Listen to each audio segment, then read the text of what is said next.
देशातील प्रसिद्ध शिक्षण तज्ञ आणि पर्यावरणवादी सोनम वांगचुक यांच्या सुरू असलेल्या उपोषणाला आता वसमतमधूनही पाठिंबा मिळाला आहे। उपोषणाची तातडीने दखल घेऊन सकारात्मक निर्णय घ्यावा अशी मागणी करत पंतप्रधान नरेंद्र मोदी यांना उद्देशून उपविभागीय अधिकारी वसमत यांच्या मार्फत निवेदन देण्यात आले आहे। दिल्लीतील जंतर मंतर येथे 28 जून पासून सोनम वांगचुक यांचे उपोषण सुरू आहे। परीक्षा व्यवस्थेतील अनियमितता, पेपरफुटी प्रकरणांवर कठोर कारवाई, विद्यार्थ्यांच्या हिताचे संरक्षण आणि पारदर्शक परीक्षा प्रणाली लागू करण्याच्या मागण्यांसाठी हे आंदोलन सुरू आहे। उपोषणाला 19 दिवस उलटूनही शासनाकडून ठोस प्रतिसाद मिळालेला नसल्याने वसमतमध्येही नागरिकांनी निवेदनाद्वारे आपली भूमिका मांडली आहे।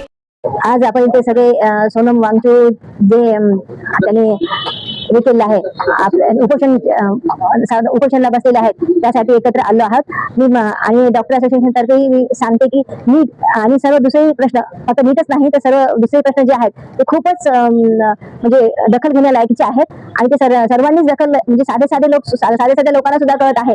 आणि आपल्या एवढ्या म्हणजे भारतामध्ये लोकशाही असून सुद्धा आपल्या सरकारला हे कळत नाही म्हणजे खूपच लाजिरवाणी गोष्ट आहे। आणि आम्ही सगळे इथं खूप तळमळीने आलेलो आहोत आणि जर आता काही दखल घेतली नाही सरकारने तर पुढे थोडंसं जास्तच मोठ्या प्रमाणात महाराष्ट्रामध्ये दखल म्हणजे जास्त होतील, प्रॉब्लेम येतील आणि मोठ्या प्रमाणात आम्ही जाऊ।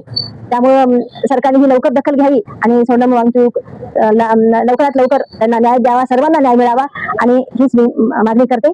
थँक्यू।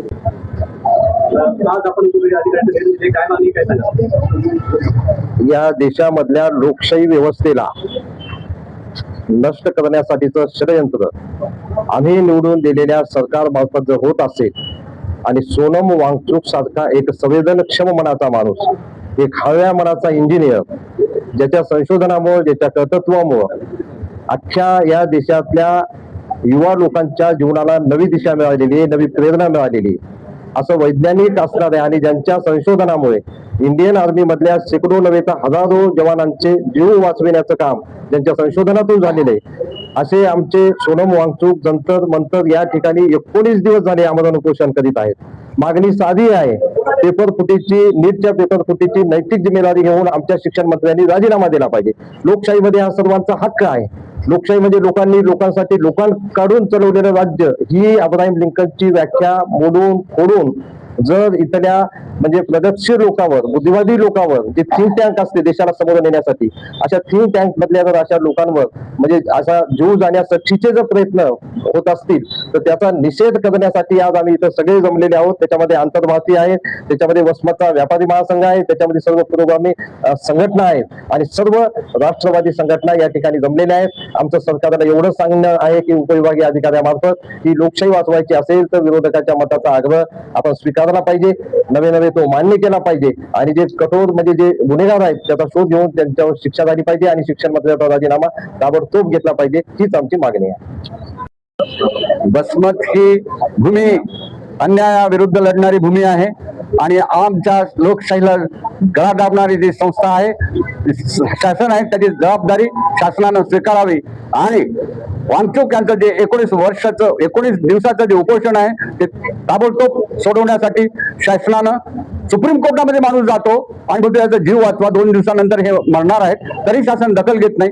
शेळी मुंगीला आम्ही दाणा टाकतो, मुंग्याला आम्ही साखर वाटतो, पक्ष्यांना पाणी देतो, जनावरांना चारा टाकतो, मात्र आमचा इतका विद्वान व्यक्ती, भारत देशाचा व्यक्ती हा एक कोणा समाजाचा नाही, हा एक मानवतेचा पुजारी आहे, यांचा जीव वाचला पाहिजे म्हणून आम्ही हे आंदोलन सुरू केलेलं आहे। आणि हे आंदोलन फक्त आता सिनेमाचे जे ट्रायल असते तसं आहे, जर तुम्ही ऐकलं नाही तर आम्ही रस्त्यावर उतरू, मोर्चे काढू आणि वेळ पडला तर जेल भरू आंदोलन सुद्धा आम्ही केल्याशिवाय राहणार नाही आणि या प्रश्नाचा तडा उचलल्याशिवाय आम्ही राहणार नाही। आणि हा मोर्चा आम्ही आज निवेदनाद्वारे आमचं मत प्रदर्शित करण्यासाठी उपजिल्हाधिकारी कार्यालय, महिला आणि आम्ही सर्वांनी मिळून केलेला आहे। याच्यामध्ये कोणताही पक्ष, कोणताही विचार, एकच विचार आणि तो म्हणजे आमचा वांगचुक यांना जीवदान मिळालं पाहिजे, हा आमचा विचार घेऊन आम्ही येथे निवेदन दिलेलं आहे। धन्यवाद।